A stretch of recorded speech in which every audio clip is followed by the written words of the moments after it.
Praise the lord, shalom, hallelujah. Jesus loves us so much. ఈ రోజు పరిశుద్ధ గ్రంథం నుండి Jude 1st chapter 22nd verse 23rd verse ని క్లెయిమ్ చేద్దాం. సందేహపడు వారి మీద కనికారము చూపుడి, అగ్నిలో నుండి లాగినట్టు కొందరిని రక్షించుడి. ప్రైజ్ ద లార్డ్, ఆమేన్.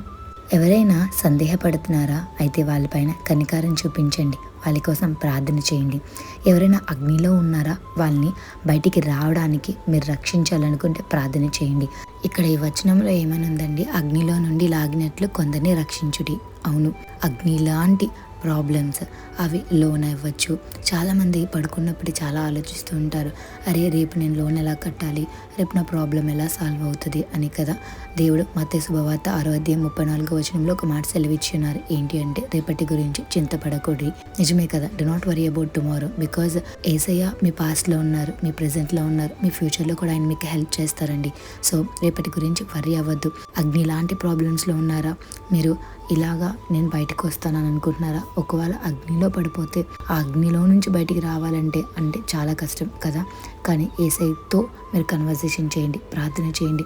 అగ్ని లాంటి ప్రాబ్లమ్స్ నుంచి కూడా యేసయ్య సాల్వ్ చేయగలరు. షడ్రక్, మేషక్, అబేద్నెగోలు అగ్నిలో ఉన్నప్పుడు దేవుడు వాళ్ళని విడిచిపెట్టలేదండి. యేసయ్య దిగి వచ్చి మరి వాళ్ళకి సహాయం చేయడం జరిగింది. నిజమే కదా. ఈరోజు మీరు ఏ ప్రాబ్లమ్స్లో ఉన్నారో నాకైతే తెలీదు, కానీ యేసయ్యకి సమస్తము తెలుసు. సో సమస్తము తెలిసిన యేసయ్యకి మీ ప్రాబ్లం నుంచి ఎలా బయటికి తీసుకురావాలో కూడా తెలుసండి. సో మీరు కూడా మీ విశ్వాసాన్ని పెంచుకుని ముందుకు వెళ్ళండి. అండ్ సెకండ్ వన్ ఏంటంటే, అగ్ని లాంటి ప్రాబ్లమ్స్లో ఉన్న వాళ్ళ కోసం ప్రార్థన చేయండి. ఒకవేళ వారు అగ్నిలో పడిపోతున్నారా అని అంటే, ఒకవేళ అగ్ని అనేది ఇక్కడ ఒకవేళ పాపంలో పడిపోతున్నారా లేదా బంధకాలలో ఉండిపోయారా, వాళ్ళని ఎలా లేవనెత్తాలి అంటే ప్రార్థన ద్వారా లేవనెత్తండి. చూడండి, ఎవరైనా సాధారణంగా అగ్నిలో పడిపోయినప్పుడు వాళ్ళని కాపాడడానికి ప్రయత్నిస్తారు, కానీ వాళ్ళని ఇంకా తోసివేయడానికి అయితే ప్రయత్నించరు కదా.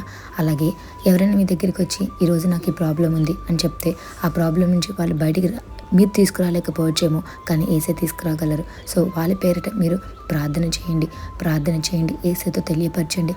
దేవా, ఈ సో అండ్ సో పర్సన్ మరి మ్యారేజ్ అవ్వలేదు నా ప్రాబ్లం, లోన్స్ కట్టలేకపోతున్నారా, ఈఎంఐ కట్టలేకపోతున్నారా, నాకు ఇంకా వివాహం అవ్వట్లేదు అనుకుంటున్నారా, గర్భఫలం రాలేదనుకుంటున్నారా, మంచి జాబ్ రావట్లేదు అనుకుంటున్నారా, స్టడీస్లో ముందుకు వెళ్ళలేకపోతున్నారా, గవర్నమెంట్ జాబ్ నేను సంపాదించలేకపోతున్నానని అనుకుంటున్నారా, అది ఏ ప్రాబ్లం అయినా అగ్నిలాగా మీ అగ్నిలో పడిపోయారు, నేను ఇంక ఇది బయటికి రాలేకపోతున్నాను అన్నంత సిచ్యువేషన్ అయినా సరే జ్ఞాపకం చేసుకోండి, దేవుడు రక్షిస్తారు. సో మీరు చేయాల్సింది ఏంటి అంటే, అగ్నిలో నుండి లాగినట్లు కొందరిని మీరు రక్షించాలి. ఇప్పుడు నేను చెప్పిన ప్రాబ్లమ్స్ నుంచి ఎవరైనా సఫర్ అవుతున్నారని తెలిస్తే ఆ ప్రాబ్లమ్స్ నుంచి మీరు కంప్లీట్గా బయటికి తీసుకురాలేరు, కానీ మీరు ప్రేయర్ చేస్తే దేవుడు గొప్ప కార్యం చేస్తారు.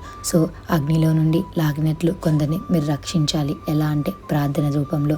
సో అగ్ని లాంటి ప్రాబ్లంతో ఎవరు సఫర్ అవుతున్నారో, మరి ఎవరైనా మీ దగ్గరికి వచ్చి ప్రార్థన చేయమంటే జ్ఞాపకం చేసుకోండి, ప్రార్థన చేయండి, దేవునికి తెలియపరచండి. దేవుడు వాళ్ళందరినీ రక్షిస్తారు.